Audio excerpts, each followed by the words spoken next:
Hello guys, welcome back to my channel Naukari Geleya. ಎಲ್ಲ ನನ್ನ ಸ್ನೇಹಿತರಿಗೆ ಹಾಗೂ ಸಹೋದರಿಗೆ ನಮಸ್ಕಾರ. ಗೆಳೆಯರೆ, ನಿಮಗೆ ಈಗಾಗಲೇ ಗೊತ್ತಿದೆ KPCL ರಿಲೇಟೆಡ್ AE ಹಾಗೂ ಕೆಮಿಸ್ಟ್, ಕೆಮಿಕಲ್ ಹಾಗೂ ಸೂಪರ್ವೈಸರ್ ಅವರಿಗೆ ರಿಕ್ರೂಟ್ಮೆಂಟಿನ ಮಾಹಿತಿಯನ್ನು ನಾನು ಕೊಡ್ತಾ ಬಂದಿದ್ದೀನಿ. ಎಕ್ಸಾಮ್ಗಿರ್ಬೋದು, ಎಕ್ಸಾಮ್ ಕೋಚಿಂಗ್ ಇರ್ಬೋದು, and related to the next further DV process ಇರ್ಬೋದು. ಸೊ ಇದಾದ ನಂತರ ನೆಕ್ಸ್ಟ್ ಏನಿರುತ್ತೆ ನಿಮ್ಮ ಪ್ರೊಸೀಜಿಯರ್, ಏನೆಲ್ಲ ಸ್ಟೆಪ್ಸು ನೀವು ಗಮನವಿಟ್ಟು ಮಾಡ್ಕೋಬೇಕು. ಸೊ ಎಲ್ಲಿ ಮಿಸ್ಟೇಕ್ಸ್ ಆದರೆ ನಿಮ್ಮ ಜಾಬ್ ಲೂಸ್ ಮಾಡ್ಕೊಳ್ಳೋ ಚಾನ್ಸಸ್ಸು ಇರುತ್ತೆ ಅಥವಾ ಡಿಲೇ ಆಗೋ ಚಾನ್ಸಸ್ ಇರುತ್ತೆ. ಸೊ ಏನು ಮಾಡಬೇಕು, ಏನು ಮಾಡಬಾರ್ದು, ಸೊ ಇದೆಲ್ಲ ತಿಳ್ಕೊಬೇಕಂತಂದರೆ ನಮ್ಮ ಚಾನಲ್ನ ಈಗಲೇ ಸಬ್ಸ್ಕ್ರೈಬ್ ಮಾಡ್ಕೊಳ್ಳಿ. And for more updates bell ಐಕಾನ್ನ ಮಾತ್ರ ಕ್ಲಿಕ್ ಮಾಡ್ಕೊಳ್ಳಿ. ಓಕೆ, ಸೊ ದಟ್ ನಾನು ಏನೇ ಅಪ್ಡೇಟ್ ಹಾಕಿದ್ದೀನಿ ಅಂತಂದರೆ ಇಮಿಡಿಯೇಟಾಗಿ ನಿಮ್ಮ ಮೊಬೈಲ್ ಅಥವಾ ಲ್ಯಾಪ್ಟಾಪ್ ಯೂಸ್ ಮಾಡ್ತಿದ್ರೆ ಅದರಲ್ಲಿ ನೋಟಿಫೈ ಆಗುತ್ತೆ ಗೆಳೆಯರೆ. Okay, so thank you for watching my channel. And ಎಲ್ಲರ ಕಡೆಯಿಂದ ತುಂಬಾ ಕಮೆಂಟ್ಸ್ ಬಂದಿತ್ತು. And I tried my best in responding to all those comments. And congratulations to all the future of energy department. ಅದರಲ್ಲಿ one of the corporation department that is KPCL ಅಲ್ಲಿ select ಆಗಿರುವಂತಹ ಎಲ್ಲ ವಿದ್ಯಾರ್ಥಿಗಳಿಗೆ ನನ್ನ ಕಡೆಯಿಂದ congratulations. To all AE, JEs of mechanical, electrical, instrumentation, electronics and communication, chemical, civil ಎಲ್ಲ ವಿದ್ಯಾರ್ಥಿಗಳಿಗೂ ಸಹ congratulations guys. So let us begin. So ಇನ್ನು ಮುಂದೆ ಇನ್ನೂ ಡಿಫ್ರೆಂಟ್ ಟೈಪ್ಸ್ ಆಫ್ ಜಾಬ್ಸ್ ಬಗ್ಗೆ ನಾನು ಹಾಕ್ತಾ ಇರ್ತೀನಿ. And related to the coachings also will be available from our academy. So ಇದ್ರ ಬಗ್ಗೆ ಮಾಹಿತಿ ಬೇಕು ಅಂತಂದಲ್ಲಿ ನೀವು ಸಬ್ಸ್ಕ್ರೈಬ್ ಮಾತ್ರ ಮಾಡ್ಕೊಳ್ಳಿ. ಹಾಗೂ ನಿಮ್ಮೆಲ್ಲ ಗ್ರೂಪ್ಸಲ್ಲಿ ಈ ವಿಡಿಯೋನ ಶೇರ್ ಮಾಡಿ, ಸೊ ದಟ್ ಎಲ್ಲರಿಗೂ ಈ ಮಾಹಿತಿ ತಲುಪಲಿ. And let us begin with KPCL further updates. ಏನು, ನಾನು ಕೆಲವೊಂದು ಇಂಪಾರ್ಟೆಂಟ್ ಪಾಯಿಂಟ್ಸ್ನ ಇಲ್ಲಿ ಲಿಸ್ಟ್ ಮಾಡಿದ್ದೀನಿ ಗೈಸ್. ಸೊ ಎಲ್ಲರೂ ಗಮನವಿಟ್ಟು ಕೇಳಿಸ್ಕೋಬೇಕು. ಸೊ ಈ ಪಾಯಿಂಟ್ಸು ಜಸ್ಟ್ ರಫ್ ಬೇಸಿಸ್ ಬ್ರೀಫಲ್ಲಿ ಬರೆದಿರೋಂತಹ ಪಾಯಿಂಟ್ಸ್ ಇದು. ಸೊ ನೆಕ್ಸ್ಟ್ ನೀವು ಮಾಡಬೇಕಿರೋಂಥ ಪ್ರೊಸೀಜರ್ ಏನು, ಆ್ಯಂಡ್ ಸೆಲೆಕ್ಟ್ ಆಗಿರೋಂತಹ 1:3 ವಿದ್ಯಾರ್ಥಿಗಳಿಗೆ ಎಲ್ಲರೂ ಮಾಡಬೇಕಿರೋಂಥದ್ದು ಏನು, ಗಮನವಿಟ್ಟು ಕೇಳಿಸ್ಕೊಳ್ಳಿ. Okay, so these are the important points which we observed during DV document verification ಸ್ಟೇಜಲ್ಲಿ ಅಬ್ಸರ್ವ್ ಮಾಡಿರೋಂಥ ಇಂಪಾರ್ಟೆಂಟ್ ಪಾಯಿಂಟ್ಸ್ಗಳಿವೆ. ಸೊ ಇದರಲ್ಲಿ ಫಸ್ಟ್ ಪಾಯಿಂಟ್ ನೋಡಿ, ನಿಮ್ಮ ಡಾಕ್ಯುಮೆಂಟ್ ಪರಿಶೀಲನೆಗಾಗಿ ಅಭಿನಂದನೆಗಳು. ಅದು ಆಲ್ರೆಡಿ ನಾನು ತಿಳಿಸಿದ್ದೀನಿ. So thank you for watching our videos. And ಹಲವಾರು ಜನ ವಿದ್ಯಾರ್ಥಿಗಳು ಒಳ್ಳೆ ಕಮೆಂಟ್ಸ್ ಕೇಳಿದರು. ಗುಡ್ ಕ್ವಶನ್ಸ್ ಇತ್ತು. I was very happy to answer to all of your questions. And ಎಷ್ಟೆಲ್ಲ ಜನಕ್ಕೆ ಕ್ವಶನ್ಸ್ ಹಾಕಿದ್ದೀರ ನಿಮ್ಮೆಲ್ಲರಿಗೂ thank you so much. So that ಅದರಿಂದನೇ ನಮ್ಗೆ ಗೊತ್ತಾಯಿತು ಇಷ್ಟೆಲ್ಲ ವಿದ್ಯಾರ್ಥಿಗಳಿಗೆ ಈ ಥರ ಸಪೋರ್ಟ್ ಕೊಡಬೇಕಾಗುತ್ತೆ ಅನ್ನೋದು ಸಹ ನಮ್ಮ ಅನಾಲಿಸಿಸಲ್ಲಿ ಗೊತ್ತಾಗಿದೆ. ಸೊ ನೆಕ್ಸ್ಟ್ ನೋಡಿ, ಅಕ್ನಾಲೆಜ್ಮೆಂಟ್ ಸ್ಲಿಪ್. ನೀವು DVಗೆ ಅಟೆಂಡ್ ಆಗಿರ್ತೀರ. ನಿಮ್ಮ DV ಡೇಟ್ ದಿನವೂ ಅಟೆಂಡ್ ಮಾಡಿರ್ಬೋದು ಅಥವಾ ಪ್ರೀವಿಯಸ್ ಡೇ ಹೋಗಿ ಅದು ಅಟೆಂಡ್ ಮಾಡಿರ್ಬೋದು. DV ಮುಗ್ದಾದಮೇಲೆ ಎಲ್ಲರೂ ಅಕ್ನಾಲೆಜ್ಮೆಂಟ್ ಸ್ಲಿಪ್ ಇದರ ಪ್ರಿಂಟೆಡ್ ಇರ್ಬೋದು ಅಥವಾ ಕೆಲವೊಮ್ಮೆ ಸರ್ವರ್ ಇಶ್ಯೂಸ್ ಇರೋ ಕಾರಣದಿಂದ KPCL ಅವರು ಮ್ಯಾನ್ಯುವಲ್ನ ಜಿರಾಕ್ಸ್ ಮಾಡಿಸಿ ನಿಮಗೆ ಕೊಟ್ಟಿದ್ದಾರೆ. ಇದರಲ್ಲಿ ವೆರಿ ಇಂಪಾರ್ಟೆಂಟ್ ಏನಂತಂದರೆ, ನೀವು ಅಕ್ನಾಲೆಜ್ಮೆಂಟ್ ಸ್ಲಿಪ್ ಏನೆಲ್ಲ ತೊಗೊಂಡಿದ್ದೀರ ಆ ಸ್ಲಿಪ್ಪಲ್ಲಿ ಎಸ್ ಆರ್ ನೋ ಅನ್ನೋದು ಹಾಕಿದಲ್ಲಿ ಯಾವುದೆಲ್ಲ ನೀವು ಡಾಕ್ಯುಮೆಂಟ್ಸ್ನ ಸಬ್ಮಿಟ್ ಮಾಡಿದ್ರೆ ಅದಕ್ಕೆ ಎಸ್ ಅಂತ ಕೊಟ್ಟಿರಬೇಕಾಗಿರುತ್ತೆ. ಎಸ್ ಅಂತ ಅವರು ಹಾಕಿರಬೇಕು ಗೈಸ್. ಇದು ವೆರಿ ವೆರಿ ಇಂಪಾರ್ಟೆಂಟ್. ನಿಮ್ಮಲ್ಲಿ ತುಂಬ ಜನ ವಿದ್ಯಾರ್ಥಿಗಳಿಗೆ ಮಿಸ್ಟೇಕು ಆಗಿರ್ಬೋದು. ನೀವು ನೋಡದೆ ಇರೋ ಥರ ಇದ್ದು ಮುಂಚೆ ಎಲ್ಲ ಡಾಕ್ಯುಮೆಂಟ್ಸ್ ಕೊಟ್ಟಿರ್ತಾರೆ, ಅವರು ವೆರಿಫೈ ಮಾಡಿರ್ತಾರೆ. ಆದ ನಂತರ ಅವರು ಎಸ್ ಹಾಕೋದ್ರಲ್ಲಿ ನೋ ಅಂತ ಹಾಕಿದರೆ ನಿಮಗೆ ಆ ಪರ್ಟಿಕ್ಯುಲರ್ ರಿಸರ್ವೇಷನ್ ಕ್ಲೈಮ್ ಆಗಲ್ಲ. ಗಮನದಲ್ಲಿ ಇಟ್ಕೊಳ್ಳಿ. ತುಂಬ ಜನ ಸ್ಟೂಡೆಂಟ್ಸು ರಿಕ್ವೆಸ್ಟ್ ಮಾಡಿ ಕೇಳಿರ್ಬೋದು, ಲೈಕ್ ಸರ್ ನಮ್ಮ ಹತ್ರ ಒರಿಜಿನಲ್ ಇಲ್ಲ, ಜಿರಾಕ್ಸ್ ಒಂದಿದೆ ಸರ್, ನಮ್ಮದು ಹೆಸರು ಮಿಸ್ಟೇಕ್ ಇದೆ, ಅದಕ್ಕೆ ಏನು ಮಾಡಬೇಕಿತ್ತು, ಮಾರ್ಕ್ಸ್ ಕಾರ್ಡಲ್ಲಿ ಮಾರ್ಕ್ಸ್ ಕಡಿಮೆ ಬಂದಿದೆ, ಒಂದು ಮಾರ್ಕ್ಸ್ ಕಾರ್ಡ್ ಶೀಟೇ ಫೇಲ್ ಆಗೋಗಿದೆ, ಒಂದು ಸೆಮಿಸ್ಟರಲ್ಲೇ ಒಂದು ಸಬ್ಜೆಕ್ಟ್ ಫೇಲ್ ಆಗಿದ್ದೀನಿ. ಸೊ ಈ ಥರ ಎಲ್ಲ ವಿದ್ಯಾರ್ಥಿಗಳು ಕ್ವಶನ್ಸ್ನ ಕೇಳಿದ್ದಾರೆ. ಸೊ ಕೇಳಿದ್ದಲ್ಲಿ ಅವರಿಗೆ ಬಂದಿರೋಂತಹ ರೆಸ್ಪಾನ್ಸ್ ಏನಂತಂದರೆ, KPCL ಅಧಿಕಾರಿಗಳು ಹೇಳಿರೋದು ನೀವು ಅಫಿಡೇವಿಟನ್ನು ಸಲ್ಲಿಸಬೇಕಾಗುತ್ತೆ ಅಂತ. ಏನು ಅಫಿಡೇವಿಟನ್ನು ಸಲ್ಲಿಸಬೇಕಂತಂದರೆ ಹೇಗೆ ಸಲ್ಲಿಸ್ತೀರಾ ಅಫಿಡೇವಿಟ್ನ ನೋಡಿ ಗೈಸ್, ನೀವು ಫಸ್ಟ್ ಪಾರ್ಟಿ ನಿಮ್ಮ ಹೆಸರು ಇರಬೇಕು, ಸೆಕೆಂಡ್ ಪಾರ್ಟಿ KPCL ಇರಬೇಕು. ಓಕೆ, ಇನ್ ಕೇಸ್ ನೀವು ಆಲ್ರೆಡಿ ಸಬ್ಮಿಟ್ ಮಾಡಿದ ಅರ್ಜೆನ್ಸಿನಲ್ಲಿ ಏನೋ ಮಿಸ್ಟೇಕ್ ಆಗಿದೆ ಅಂದು ತೊಂದರೆ ಇಲ್ಲ, ನೆಕ್ಸ್ಟ್ ಮಾಡಿ ರೆಡಿ ಮಾಡಿ ಇಟ್ಕೊಂಡಿರಿ. ಓಕೆ, ಅಫಿಡೇವಿಟಲ್ಲಿ first party should be candidate, second party should be KPCL, and after that the matter ಮಾತ್ರ ವೆರಿ ಕ್ಲಿಯರ್ ಆಗಿ ಬ್ರೀಫ್ ಆಗಿ ಮೆನ್ಷನ್ ಆಗಿರ್ಬೇಕು ಕೇಳಿದ್ರೆ.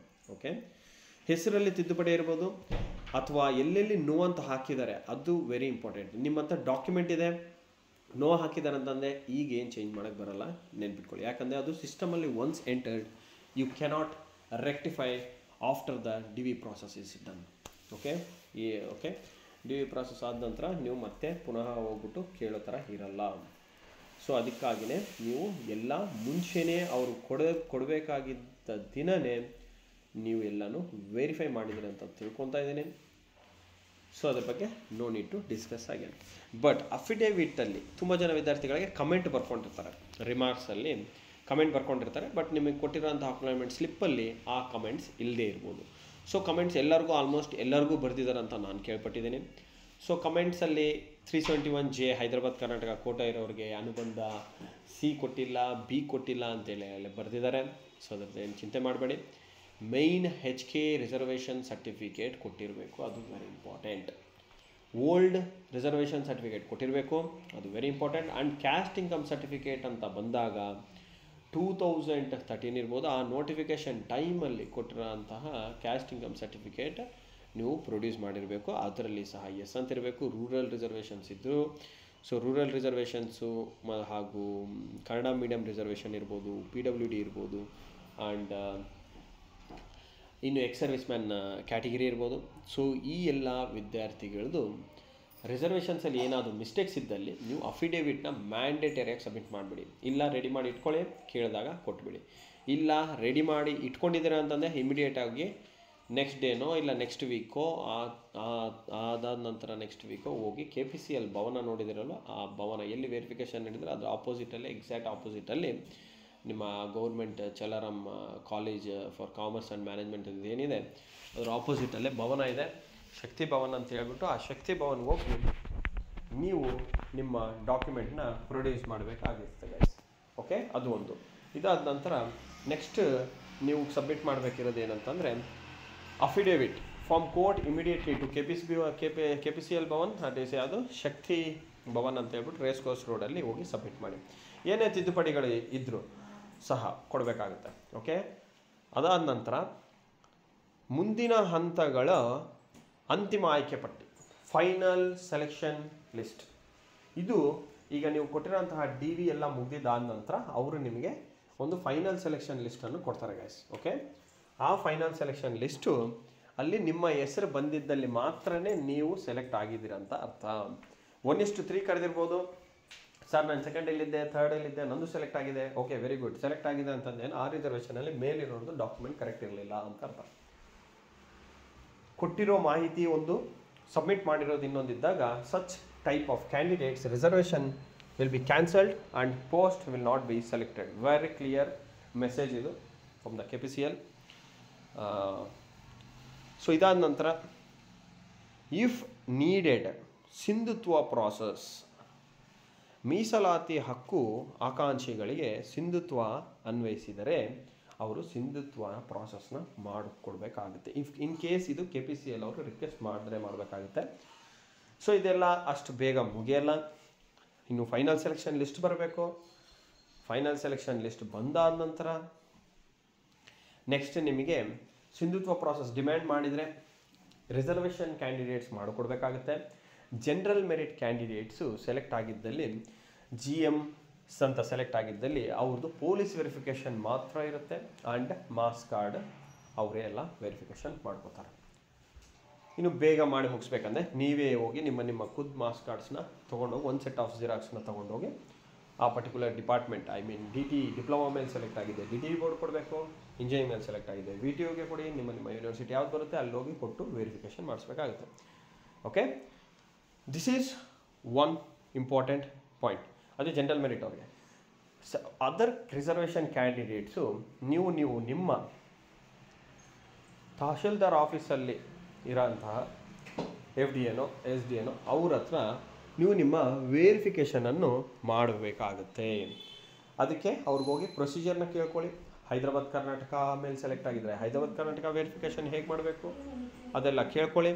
ಆ್ಯಂಡ್ ರೂರಲ್ ಇರ್ಬೋದು, ಕನ್ನಡ ಮೀಡಿಯಮ್ ಇರ್ಬೋದು, ಆ್ಯಂಡ್ ಎನಿ ಅದರ್ ರಿಸರ್ವೇಷನ್ಸ್ ಇರ್ಬೋದು, ಅದರದ್ದೆಲ್ಲ ಕ್ಯಾಟಗಿರಿ ರಿಸರ್ವೇಷನ್ಸ್ ಇರ್ಬೋದು, ಅದೆಲ್ಲ ವೆರಿಫೈ ಮಾಡ್ಕೊಳ್ಳಿ ಗೈಸ್. ಅದು ಇನ್ ಕೇಸ್ ಸಿಂಧುತ್ವ ಡಿಮ್ಯಾಂಡ್ ಮಾಡಿದ್ದಲ್ಲಿ ಮಾತ್ರ. ಆ್ಯಂಡ್ ನೆಕ್ಸ್ಟ್ ಬಂದ್ಬಿಟ್ಟು selected in both AE JE list. ಅಲ್ಲಿ ಸೆಲೆಕ್ಟ್ ಆಗಿದ್ದವರು ಎರಡಕ್ಕೂ ಸಹ ಅಟೆಂಡ್ ಮಾಡಿರ್ತೀರಾ. ಸೊ ನೀವು AE JE ಎರಡೂ ಸೆಲೆಕ್ಟ್ ಆಗಿದ್ದಲ್ಲಿ ಎರಡೂ ಸಹ ಅಟೆಂಡ್ ಮಾಡಬೇಕಾಗಿರುತ್ತೆ. ಎರಡು ಅಟೆಂಡ್ ಮಾಡಿರ್ತೀರಾ, ಯಾವುದನ್ನ ಒಂದು ಜಾಬ್ ಬರಲಿ ಅಂತೇಳಿ.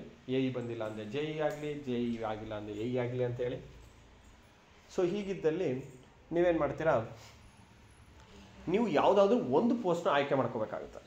ಇಫ್ ಇನ್ ಕೇಸ್ ಎರಡು ಪೋಸ್ಟ್ ಸೆಲೆಕ್ಟ್ ಆಗಿದ್ದೀರಾ ಅಂದರೆ ಬೈ ಡಿಫಾಲ್ಟಾಗಿ ಹೈಯರ್ ಪೋಸ್ಟೇ ತೊಗೋಬೇಕು. It's A common sense. Okay, ಅದನ್ನು ಆಟೋಮೆಟಿಕ್ಕಾಗಿ ಸಹ ಅವ್ರು ಸೆಲೆಕ್ಟ್ ಮಾಡ್ಬೋದು. ನೀವು ಪರೇಶಾನ್ ಆಗಬೇಡಿ. ಸರ್ ನಂದು AE JE ಎರಡಾಗಿತ್ತು, JEನಲ್ಲಿ ಲಿಸ್ಟಲ್ಲಿ ಹೆಸರೇ ಬಂದಿಲ್ಲ ಅಂತ. AEನಲ್ಲಿ ಸೆಲೆಕ್ಟ್ ಆಗಿದೆ ಅಲ್ರಿ, AEಗೆ ಹೋಗಿ ಅಂತ ಅರ್ಥ.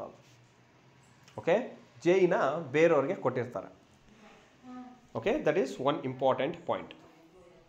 ಇಲ್ಲ ಅಂತಂದಲ್ಲಿ ಅವರು ಆಪ್ಷನ್ನ ಕೊಡ್ತಾರೆ, ಆಪ್ಷನ್ ಎಂಟ್ರಿ, ಲೈಕ್ ಯಾವುದು ಪ್ರಿಯಾರಿಟಿ ತೊಗೋಬೇಕು ಅದು ತೊಗೊಳ್ಳಿ ಅಂತೇಳಿ. ಸೊ ಹೈದರಾಬಾದ್ ಕರ್ನಾಟಕ ವಿದ್ಯಾರ್ಥಿಗಳು ಆಲ್ರೆಡಿ ನಿಮ್ಮ ಪ್ರಿಯಾರಿಟಿಯನ್ನು ಕೊಟ್ಟಿದ್ದೀರಾ ಅಂತ ಭಾವಿಸ್ತಾ ಇದ್ದೀನಿ ನಾನು.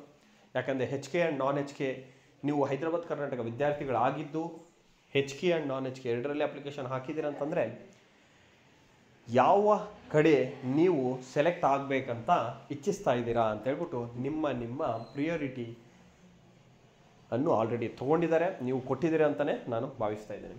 So if you are selected in HK and your name is also there in non HK, ನೀವು ಯಾವ ಪೋಸ್ಟ್ಗೆ ಯಾವ ಕಡೆ ಹೋಗ್ಬೇಕಂತಿದ್ದೀರಾ, ನಾನ್ HK ಕಡೆ ಹೋಗ್ಬೇಕಂತಿದ್ದೀರಾ, ನಾನ್ HKಯನ್ನು ಫಸ್ಟ್ ಪ್ರಿಯಾರಿಟಿ ಕೊಟ್ಟಿರಬೇಕು. HK ಕಡೆ ಹೋಗ್ಬೇಕಂತಿದ್ದಲ್ಲಿ HKನ ಸೆಕೆಂಡ್ ಪ್ರಿಯಾರಿಟಿ ಕೊಡಬೇಕಾಗಿರುತ್ತೆ. ಅಥವಾ ಟಿಕ್ ಮಾಡಿದ್ರು ನಡೆಯುತ್ತೆ. ಯಾವುದು ಫಸ್ಟ್ ಪ್ರಿಯಾರಿಟಿ ಅಂತ ಜಸ್ಟ್ ಟಿಕ್ ಮಾಡಿದ್ರು ಸಹ ಸಾಕು. ಓಕೆ, ಆ್ಯಂಡ್ ಇದಾದ ನಂತರ ನೆಕ್ಸ್ಟ್ ಬಂದು ಕೌನ್ಸಿಲಿಂಗು. ಇದು ಎಲ್ಲ ಡಿಪಾರ್ಟ್ಮೆಂಟ್ಸ್ ಮಾಡಲ್ಲ, ಬಟ್ ರೀಸೆಂಟಾಗಿ KPTCL ಅವರು ಸಹ ಮಾಡಿದ್ದಾರೆ. Because of lot of positions opening in various regions and locations. So ಅದೇ ಥರ ಸಿಮಿಲರ್ ಆಗಿ ನಮ್ಮ KPCLಲ್ಲಿ ಸಹ BTPS ಇದೆ, RTPS ಇದೆ, YTPS ಇದೆ. ಇವೆಲ್ಲ thermal power stations and hydro power stations ಅಂತ ಬಂದಲ್ಲಿ ಅಂಬಿಕಾನಗರ್ ಇದೆ, ಕಾದ್ರಾ ಇದೆ, ಲಿಂಗನ್ಮಕ್ಕಿ, ಶರಾವತಿ. ಸೊ ಇದೇ ಥರ ಗೇರುಸೊಪ್ಪ, ಇವೆಲ್ಲ ತುಂಬ ಹಲವಾರು ಡಿಫ್ರೆಂಟ್ ರೀಜನ್ಸಲ್ಲಿ ಪ್ಲ್ಯಾಂಟ್ಸ್ ಆರ್ ಲೊಕೇಟೆಡ್. ಸೊ ನೀವು ಯಾವ ಪ್ಲ್ಯಾಂಟಿಗೆ ಹೋಗ್ಬೇಕಂತಿದ್ದೀರಾ ಬೇಸ್ಡ್ ಆನ್ ಯುವರ್ ಪ್ರಿಯಾರಿಟಿ ಮಾತ್ರನೇ ನಿಮಗೆ ಲಿಸ್ಟ್ ರೆಪ್ರೆಸೆಂಟ್ ಮಾಡ್ತಾರೆ. ಇದು ಕೌನ್ಸಿಲಿಂಗ್ ಅಂತ ಕರೆದಲ್ಲಿ. ಇದು ಎಲ್ಲ ಯಾವಾಗ ಆಗುತ್ತೆ ಅಂತಂದರೆ ಆಫ್ಟರ್ ದ ಸಿಂಧುತ್ವ ಪ್ರಾಸೆಸ್ ಆದ ನಂತರನೇ ಕರೀತಾರೆ. ಇನ್ ಕೇಸ್ ಸಿಂಧುತ್ವ ಬೇಕು ಅಂತಂದಲ್ಲಿ ಸಿಂಧುತ್ವ ಮುಗಿಸ್ಬೇಕು ಎಲ್ಲ ಕ್ಯಾಂಡಿಡೇಟ್ಸು. ಅದಾದ ನಂತರ ನಿಮಗೆ ಕೌನ್ಸಿಲಿಂಗಿಗೆ ಇನ್ವೈಟ್ ಮಾಡ್ತಾರೆ. KPCL ಕಡೆಯಿಂದ ಒಂದು ಅಫಿಷಿಯಲ್ ಲೆಟರ್ ಬರುತ್ತೆ. ಆ ಲೆಟ್ರಿಂದ ನೀವು ಹೋಗಿ ಕೌನ್ಸಿಲಿಂಗ್ ಅಟೆಂಡ್ ಮಾಡಬೇಕಾಗುತ್ತೆ. ಆ ಕೌನ್ಸಿಲಿಂಗಲ್ಲಿ ನೀವು ಇದು ಮಾಡಬೇಕಾಗುತ್ತೆ. ನಿಮ್ಮ ಲೊಕೇಶನ್ ಯಾವ್ದು ಬೇಕಂತೇಳಿ ನೀವು ಚೂಸ್ ಮಾಡಬೇಕಾಗುತ್ತೆ. ಆ್ಯಂಡ್ ಅದಾದ ನಂತರ ಆಫ್ಟರ್ ದ ಕೌನ್ಸಿಲಿಂಗಲ್ಲಿ ನೀವು ಒನ್ಸ್ ನಿಮ್ಮ ಲೊಕೇಶನ್ನ ಚೂಸ್ ಮಾಡಿದ್ರೆ ಅಂದರೆ that will be your final. ಯಾವುದೇ ಥರದ ಇದರಲ್ಲಿ ಚೇಂಜ್ ಮಾಡೋಕ್ಕಾಗಲ್ಲ. ಸರ್ ಇಲ್ಲ ನಾನು ಅಲ್ಲಿ ಹೋಗಿ ಒಂದು 2 ವರ್ಷ ಇರ್ತೀನಿ, 3 ವರ್ಷ ಇರ್ತೀನಿ, ಆದಮೇಲೆ ಈ ಕಡೆ ಬರ್ತೀನಿ ಅಂದರೆ ಇವೆಲ್ಲ ಆಗಿಲ್ದಿದ್ದ ಕತೆ. ಒಂದು ಸಲ ತೊಗೊಂಡಿದ್ದೀರ ಅಂತಂದರೆ ಯುವರ್ ಪ್ಲ್ಯಾಂಟಲ್ಲಿ ಆ ಪ್ಲ್ಯಾಂಟಲ್ಲಿ ಮಿನಿಮಮ್ 5 years ಸರ್ವಿಸ್ ಕೊಡಬೇಕಂತ ಇರುತ್ತೆ ಗೈಸ್. ಆದಮೇಲೆ ಬೇಕಂದ್ರೆ ಟ್ರಾನ್ಸ್ಫರ್ ಅಪ್ಲೈ ಮಾಡ್ಕೊಳ್ಳಿ. Then it's left to you and your family. And ಇದಾದ ನಂತರ ಕೌನ್ಸಿಲಿಂಗ್ ಮಾಡಿರೋ ದಿನವೇ ನಿಮಗೆ ಅಪಾಯಿಂಟ್ಮೆಂಟ್ ಲೆಟರ್ನ ಇಶ್ಯೂ ಮಾಡ್ತಾರೆ. ಸೊ ಟಿಲ್ ಹಿಯರ್ ನಿಮ್ಮ ಅಪಾಯಿಂಟ್ಮೆಂಟ್ ಲೆಟರ್ ಬಂತು ಅಂತಂದಲ್ಲಿ ನಿಮ್ಮ ನೋಟಿಫಿಕೇಷನ್ ವಿಲ್ ಬಿ ಕ್ಲೋಸ್. ಅಷ್ಟೇ ಬೇಗ ಕ್ಲೋಸ್ ಅಂತಂದರೆ ಏನು, ಇಲ್ಲಿಗೆ ನಿಮ್ಮ complete process flow of the recruitment of government organisation, I mean corporation, government corporation, not pure government, it's a corporation.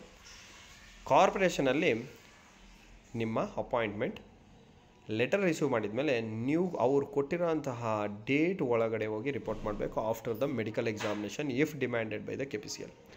K P C L ಅವ್ರು ಮೆಡಿಕಲ್ ಮಾಡಿಸ್ಬೇಕು ಅಂತಂದಲ್ಲಿ ಕೆ ಪಿ ಸಿ ಎಲ್ ಆದ ನಂತರ ಅದೇ ಮೆಡಿಕಲ್ ಆದ ನಂತರ ನೀವು ರಿಪೋರ್ಟ್ ಮಾಡಬೇಕಾಗುತ್ತೆ by taking your appointment letter with you to the particular location to meet your AEE or AE in that respective particular plant. ಅಲ್ಲಿ ಓದಾದ ನಂತರ ಎಲೆಕ್ಟ್ರಿಕಲ್ ಅಂದಲ್ಲಿ ನಿಮಗೆ ಎಲೆಕ್ಟ್ರಿಕಲ್ಗೆ ಪೀಪಲ್ ಆಪ್ರೇಷನಲ್ಲಿ ಇಂಟ್ರೆಸ್ಟೆಡ್ ಇರ್ಬೋದು, ಮೈಂಟೆನೆನ್ಸಲ್ಲಿ ಇಂಟ್ರೆಸ್ಟೆಡ್ ಇರ್ಬೋದು, ಇನ್ನು ಬೇರೆ ಬೇರೆ ಇನ್ಸ್ಟ್ರುಮೆಂಟೇಷನಲ್ಲಿ ಇಂಟ್ರೆಸ್ಟೆಡ್ ಇರ್ಬೋದು. ಸೊ ನಿಮ್ಮ ಡಿಪಾರ್ಟ್ಮೆಂಟ್ ಅಲೊಕೇಶನ್, ಇದು ಪ್ಲ್ಯಾಂಟ್ ಲೊಕೇಶನ್ ಅಲೊಕೇಶನ್ ಆಯಿತು ಕೌನ್ಸಿಲಿಂಗಲ್ಲಿ. ಇವಾಗ department allocation once after you join in to the particular plant, ಅಲ್ಲಿ ನಿಮಗೆ ಡಿವಿಷನ್ನ ಅಲಾಟ್ ಮಾಡ್ತಾರೆ. ಅದು ಏನು ಡಿಪಾರ್ಟ್ಮೆಂಟ್ ಅಲೊಕೇಶನ್ ಅಂತ ಕರೀತಾರೆ. ಅದು ಅಲ್ಲಿರೋ ಪರ್ಟಿಕ್ಯುಲರ್ AEಸೋ AWSೋ ಅವರು ಅಲಾಟ್ ಮಾಡ್ತಾರೆ ಗೈಸ್. ಸೊ ಇಷ್ಟು ನಿಮ್ಮ KPCLಲ್ಲಿ ನಾನು ಹೇಳಬೇಕಾಗಿರೋಂತಹ ಪಾಯಿಂಟ್ಸ್ ಹೇಳಿದ್ದೀನಿ. ಸೊ ಇದ್ರ ಮೇಲೆ ಇನ್ನೂ ಏನಾದರೂ ಹೆಚ್ಚಿನ ಮಾಹಿತಿ ಬೇಕು ಅಂದಲ್ಲಿ ದಯಮಾಡಿ ಕಮೆಂಟ್ ಬಾಕ್ಸಲ್ಲಿ ಕಮೆಂಟ್ ಮಾಡಿ. ಆ್ಯಂಡ್ ಸಬ್ಸ್ಕ್ರೈಬ್ ಮಾಡ್ಕೊಳ್ಳೋದು ಮಾತ್ರ ಮರಿಬೇಡಿ. ಸಬ್ಸ್ಕ್ರೈಬ್ ಮಾಡ್ಕೊಳ್ಳಿ ಚಾನಲ್ನ, ಸೊ ದಟ್ ಹಾಗೂ ಈ ವಿಡಿಯೋನ ಲೈಕ್ ಮಾಡಿ. It gives me more motivation to prepare and give you the best information and the correct information at right point or at right time. And ಇಷ್ಟು ಹೇಳ್ತಾ ನನ್ನ ವಿಡಿಯೋನ ಮುಗಿಸ್ತಾ ಇದ್ದೀನಿ guys. Thank you for watching my video till the end. See you in the next session. Wish you all the best to all the future of the Engineers Association of the Energy Department. Congratulations once again and good day. Bye guys.